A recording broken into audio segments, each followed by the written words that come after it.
위대한 개츠비 관련해서 보내주신 자료들, 와, 정말 흥미롭게 읽었습니다.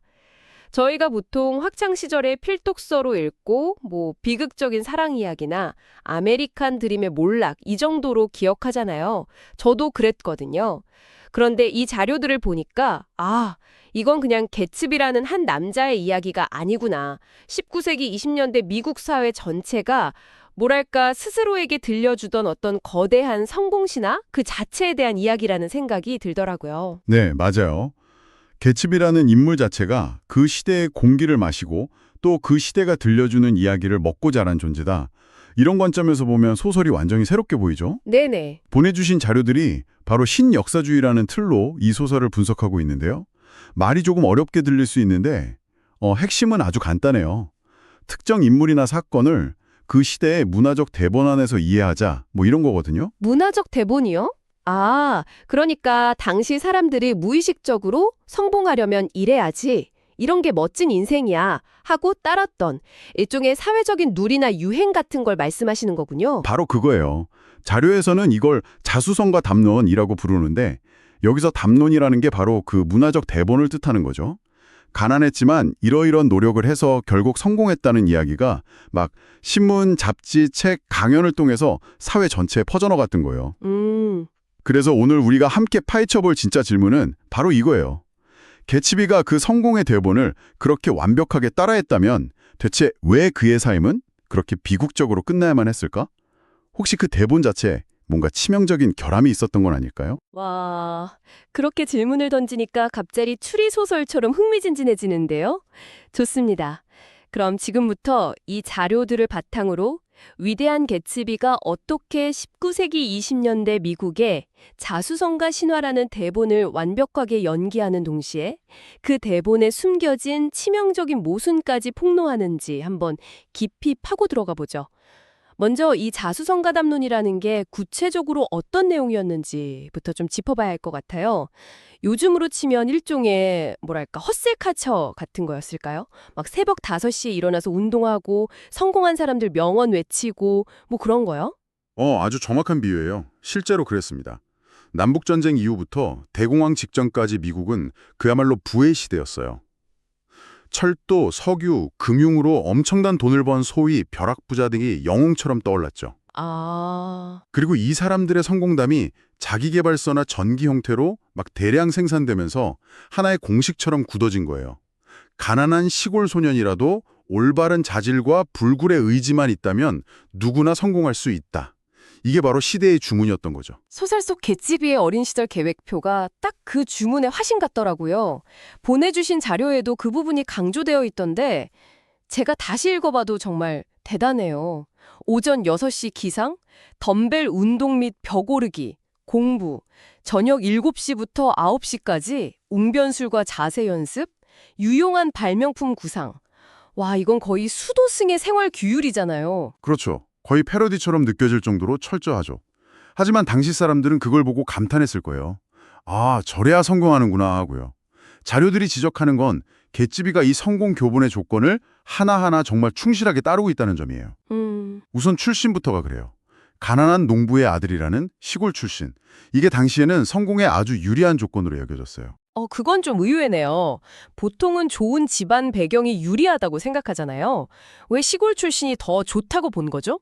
도시의 어떤 타락이나 유혹에 물들지 않은 순수함, 그리고 더 절박한 성공 동기를 가졌을 거라는 기대감 때문이었죠. 일종의 헝그리 정신을 못 친 거예요.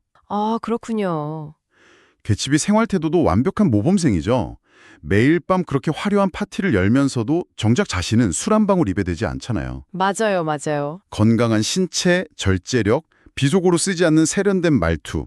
이게 전부 당시 성공 지침서들이 성공하는 남자의 조건으로 꼽았던 덕목들이에요. 듣고 보니 정말 그렇네요.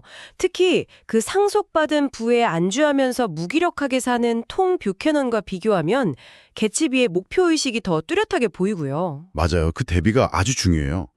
톰처럼 이미 모든 걸 가진 사람은 더 이상 꿈을 꿀 필요가 없죠.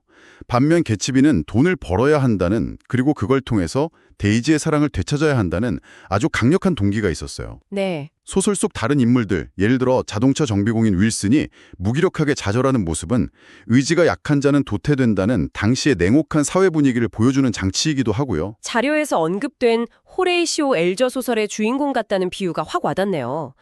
제가 잘은 모르지만 대충 가난하지만 착하고 성실한 소년이 우연히 부자 조력자를 만나서 역경을 딛고 성공한다. 뭐 이런 식의 전형적인 플롯이라고 들었어요. 네, 19세기 엄청난 인기를 끈 소년 소설가인데 그 플롯이 바로 아메리칸 드림의 원형이었죠. 개츠비의 삶은 그 플롯을 놀랍도록 충실하게 따라가요. 백만장자 댄 코디와의 우연한 만남은 행운을 상징하고, 댄 코디나 이후에 만나는 암흑과검을 울프심은 아버지 같은 조력자 역할을 하죠. 아, 심지어 개츠비가 댄 코디의 요트에 폭풍이 올 거라고 경고해주고 그 덕에 일자리를 얻는 장면이 있잖아요. 이것조차 선한 품성이 성공의 기회를 가져온다는 당시 교과서였던 맥거피 독번의 교훈과 정확히 일치해요. 알겠습니다. 그럼 이제 정리가 되네요. 개츠비는 그야말로 19세기 년대판 성공의 정석 교과서의 주인공이었던 셈이군요. 근데 이상하잖아요. 교과서대로 완벽하게 따라 했는데 결말은 비극적인 죽음이었어요. 그렇다면 이 성공 공식 자체에 뭔가 근본적인 문제가 있었다는 건데 보내주신 자료들이 바로 그 지점을 파고드는 거죠. 네, 바로 여기가 이 분석의 핵심으로 들어가는 지점입니다.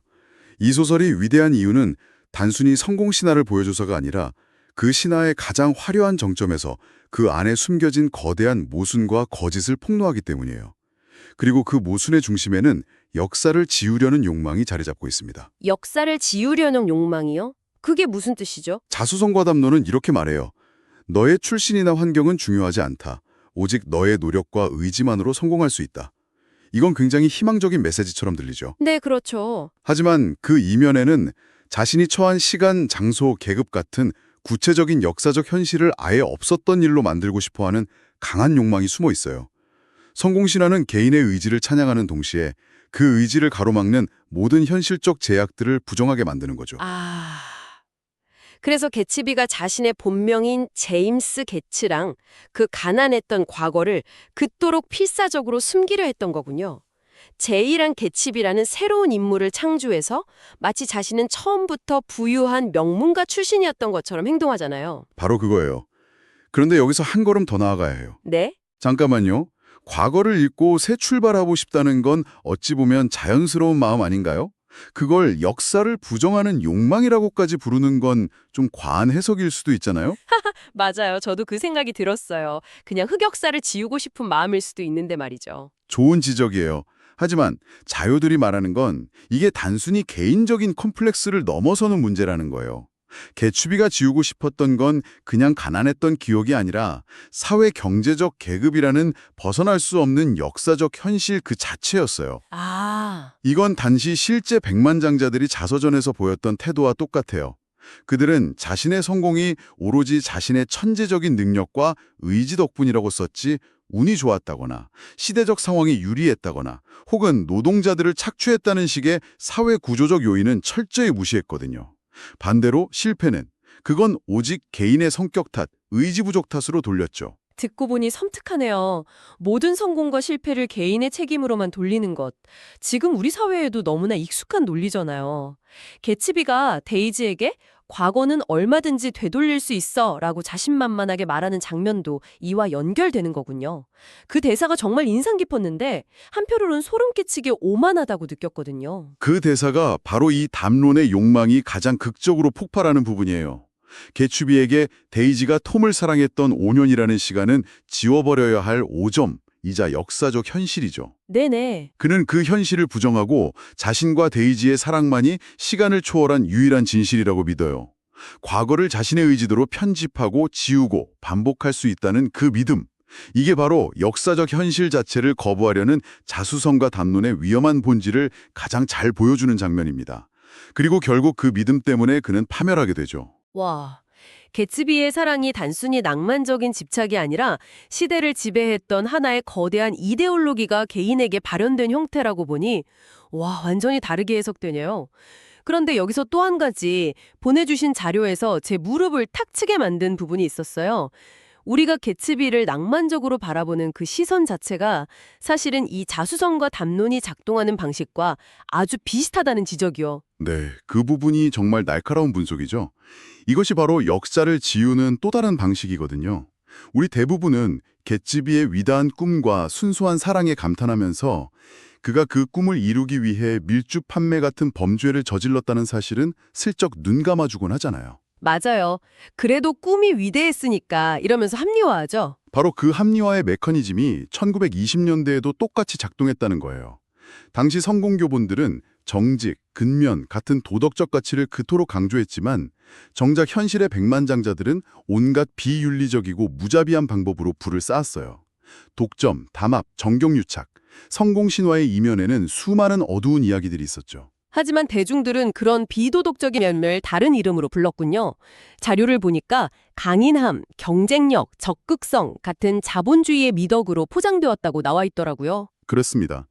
비윤리적인 행위가 성공이라는 목표를 위한 어쩔 수 없는 수단, 심지어는 칭찬받을 만한 자질로 둔갑한 거죠. 목표를 위해서라면 수단과 방법을 가리지 않는 결단력, 이런 식으로요. 많은 비평가들조차 개츠비의 불법적인 부의 축적은 부차적인 문제로 취급하고 그의 꿈 자체를 이상화하는 경향을 보였어요. 보내주신 자료에 인용된 비평가들의 표현들이 딱 그렇더라고요. 타락할 수 없는 꿈, 영혼의 순결성. 아니, 밀주업자인데 영혼이 순결하다니 이건 좀 심한 미화 아닌가요? 그렇죠. 한 비평가는 이렇게까지 말해요. 개츠비가 범죄자이면서도 낭만적 영웅일 수 있는 이유는 소설이 개츠비만의 도덕 기준을 따로 마련해주기 때문이다. 아, 즉, 일반적인 도덕률이 아니라 위대한 개츠비라는 인물, 그 자체를 기준으로 그의 행동을 판단하게 만든다는 거죠. 그의 꿈이 너무나 위대하기 때문에 그 꿈을 이루기 위한 범죄는 용서될 수 있다는 식의 논리가 작동하는 거예요. 개츠비가 닉에게 자기 과거를 꾸며서 이야기하는 장면도 떠오르네요. 뭐 중서부 부자 가문에서 태어나 옥스퍼드에서 교육받고 유럽에서 보석 수집하면서 전쟁 영웅으로 활약했다는 거의 판타지 소설 같은 이야기요. 그게 단순히 호풍을 떠는 게 아니었군요. 네, 그게 바로 앞서 말한 맥거피 독본과 연결되는 지점이에요. 당시 교과서였던 맥거피 독본은 현실의 복잡하고 지저분한 면은 지워버리고 모든 경험을 교훈적이고 감상적인 이야기로 영웅화하는 경향이 있었거든요. 아, 개츠비가 닉에게 들려주는 자신의 과거 이야기도 똑같아요. 그는 자신의 초라하고 비루한 역사적 현실을 그 시대가 좋아할 만한 감상적인 동화처럼 번역해서 들려주는 거예요. 그 번역을 통해 스스로 현실에서 벗어나 영웅적인 인물이 되려고 한 거죠. 결국 오늘 우리가 나눈 이 모든 분석이 말해주는 건 위대한 개츠비가 한 개인의 이야기가 아니라 한 시대 전체를 사로잡았던 거대한 이야기에 대한 소설이라는 점이네요. 맞습니다. 그리고 그 자수성가라는 이야기는 100년이 지난 지금도 여전히 강력한 생명력을 가지고 있어요. TV 드라마나 성공한 기업가들의 다큐멘터리를 보세요. 우리는 여전히 위대한 목표를 이룬 사람의 비윤리적인 면이나 인간적인 결함들을 성공에 필요한 강인함이나 큰 그릇의 증거로 이해하고 용납하려는 경향이 있잖아요. 내내 있죠. 유료백리에서 개츠비는 자수성가역 인물을 낭만적으로 바라보는 우리 시선의 상징적인 존재로 여전히 살아있는 셈이죠. 오늘 이 자료들이 주는 가장 중요한 통찰은 결국 우리의 정체성이 결코 진공 속에서 만들어지지 않는다는 점인 것 같아요.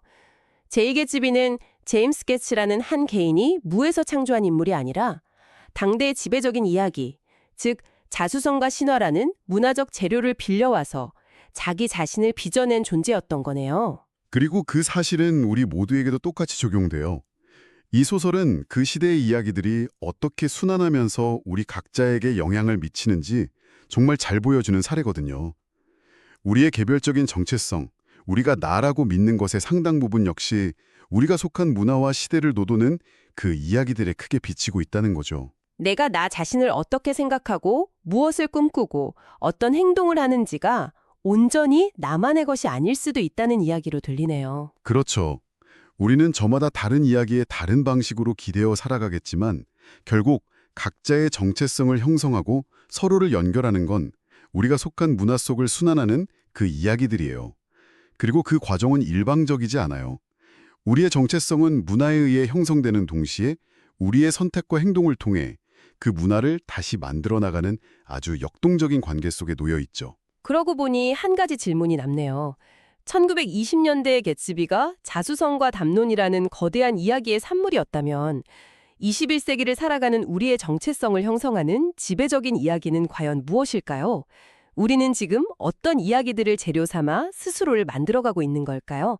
그리고 100년 뒤 미래의 누군가가 현재의 우리를 돌아본다면 그들의 눈에는 과연 어떤 모습이 보이게 될지 문득 궁금해집니다.